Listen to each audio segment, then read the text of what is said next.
Wanted to give you a quick, comment. PJ Sharp, who actually is in the Understanding a Man Facebook page, he asked a question this morning with regard to moving in together and what would be the better decision making, whatever case it be. You can go on there and read some of our comments. But then he got me to thinking, and I wanted to go a little bit deeper into that comment, because bottom line is, and I kind of posted about this a couple of weeks ago, just a meme up, but I want to go deeper into it. We're basically talking about shacking, right? You always over her house, she always over yours. Why don't we just start moving in and living together? Because we're going to get married one day anyway, so why don't we just see if this is going to work out? And let me just throw a little bit something different in there for you, because that's what people normally do.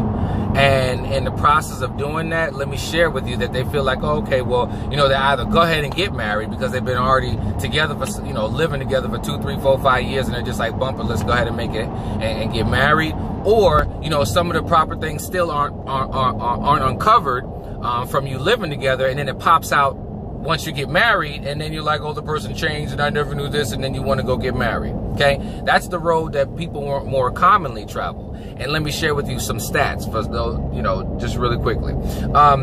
Right now, divorce rate inside of the U.S. is 50% divorce rate. So that means 1 out of 2 people that get married are going to get divorced. Let's stop right there for a second. Okay. And for the minority community, I really want you to pay attention, because it's up to 70% divorce rate. Okay. So that means 7 out of 10 people that get married are get divorced. Okay. We're making the biggest emotional and financial decision that we've ever made in our life, but yet we're trying the same tactics that other people normally do and expect them to work for us.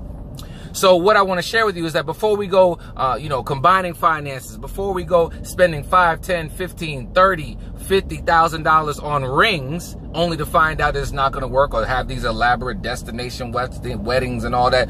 Before we go do all that, why don't we do something crazy like just go to pre-marriage counseling for a couple of sessions? Why don't we do that 4 to 6? Why don't we do 6 sessions? Okay, 4 sessions. Only an hour apiece of some consultation.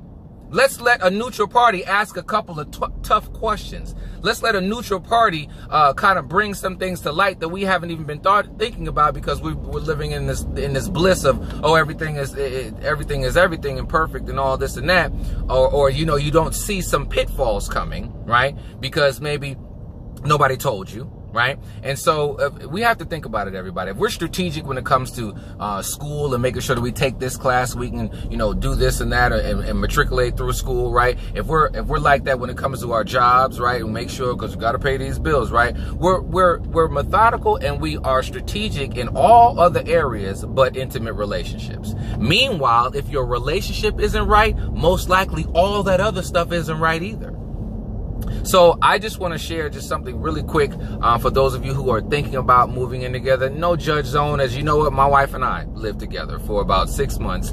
And then just like with most people, we're living uncommitted in a committed situation, meaning that you're taking on married people's problems because you're living like you're married, but you're not ultimately committed legally, emotionally, all of that, right? So we broke up, and then I came back with a ring, and then we actually moved back in together and got married like a month later. So my point to you is that I'm not judging you. I'm just sharing with you that we have to start doing a couple of things different. And I know that it's the road less traveled, but we have to also understand the road less traveled is normally the one that's a little bit more successful. So let's kind of bear down, get a little counseling before we make some of these big jump decisions to moving in together. Take care. Talk to you soon.